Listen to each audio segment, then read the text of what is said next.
पटना पुस्तक मेला के संस्थापक, और मैं आज याद कर रहा था झा साहब को, उनका कितना सानिध्य हम सबको मिला है, और खासतौर से मुझे पटना पुस्तक मेला के सचिव अमरेंद्र झा जी और सियाजी पटना पुस्तक मेला के अध्यक्ष, लेखक, जीवंत वक्ता और जिनसे बहुत पुराना ताल्लुक रहा, जिनका अचानक कल संदेश और आदेश मिला कि मैं इस कार्यक्रम में आपके बीच उपस्थित रहूं, मैं उनका भी आभार व्यक्त करता हूं।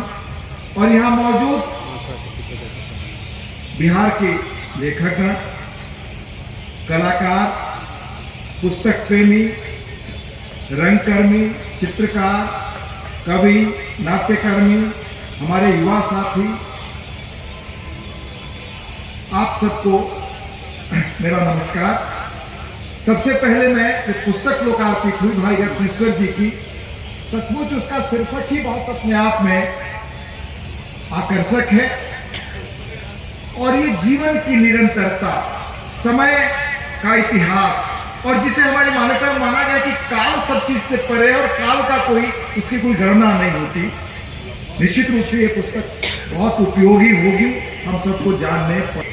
इसी साल अप्रैल महीने में फेस्टिवल डू लिवरे डे पेरिस, मशहूर पेरिस के पुस्तक मेले के बारे में हमने सुना, उसका आयोजन हुआ। इसमें Bharat country of honour, Bihar के बारे में आपने सुना, पूरा देश जानता है कि कैसे सबसे अधिक पढ़ने वाले, विचार करने वाले, लिखने वाले, अपने ढंग से सोचने वाले लोगों की जगह है यहाँ सबसे अधिक पत्रिकाएं आज भी बिकती हैं।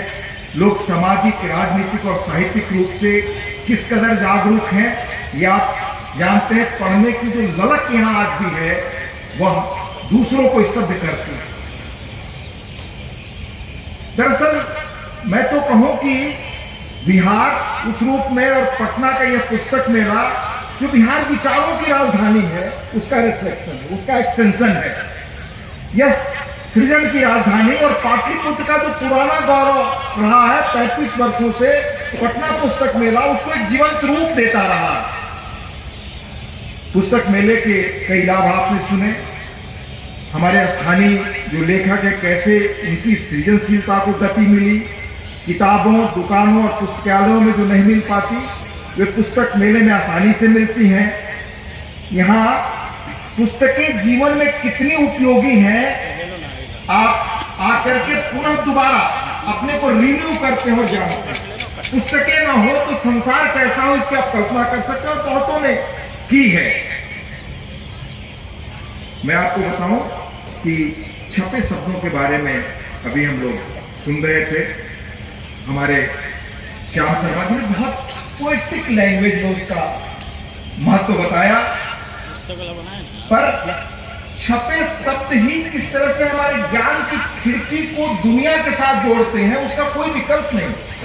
और हाल में जो सर्वे आया था उसमें आपने पाया होगा, देखा होगा कि उसके फाइंडिंग्स बताते हैं कि तकनीक की इस दुनिया में पढ़ाई ही सबसे अधिक लोगों को प्रभावित करती है, अपने मस्तिष्क पर छाप छोड़ती है। और मेरा निजी मानना यह है कि लोगों के मन और विचार को बदलने का माध्यम साहित्य सृजन, कविता, उपन्यास और कहानियां ही है। दुनिया को विचारों ने बदला, और विचार साहित्य की देन, सृजनशीलता की देन है, जो पटना पुस्तक मेला उसको आगे बढ़ा रहा है। मैं खुद आपको बताऊं कि मुझे मेरा निजी अनुभव रहा, मैं अर्थशास्त्र का विद्यार्थी रहा, जो शुष्क विषय माना जाता है, पर समाज को, संसार को, दुनिया को समझने की खिड़की कविता, कहानी, उपन्यास के माध्यम से हमें मिली।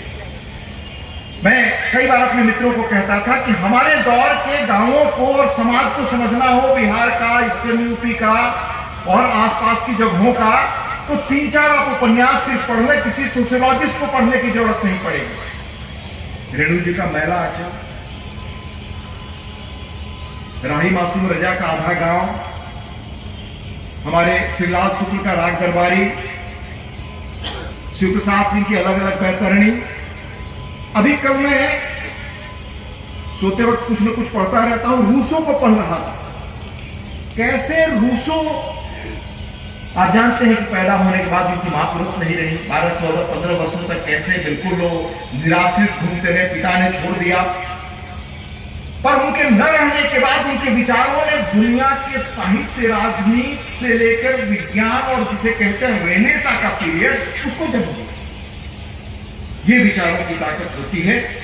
और छपे शब्दों का महत्व जो मानस पर होता है, जिसे आपका मन बदलता है, विचार बदलता है और इंसान को नए ढंग से सोचने के रास्ते पर विचार ही ले जाते हैं।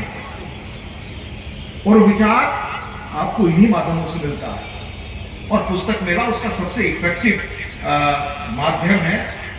कैसा संपन्न संघर्ष को इतिहास रहा है पटना पुस्तक मेला के यहाँ तक पहुंचने का, वो आपने सुना। 35 वर्षों पहले कैसे नेशनल बुक ट्रस्ट नई दिल्ली ने पटना में राष्ट्रीय पुस्तक मेला लगाने की घोषणा की, फिर किसी कारणवश नहीं हुई, आगे बढ़ा।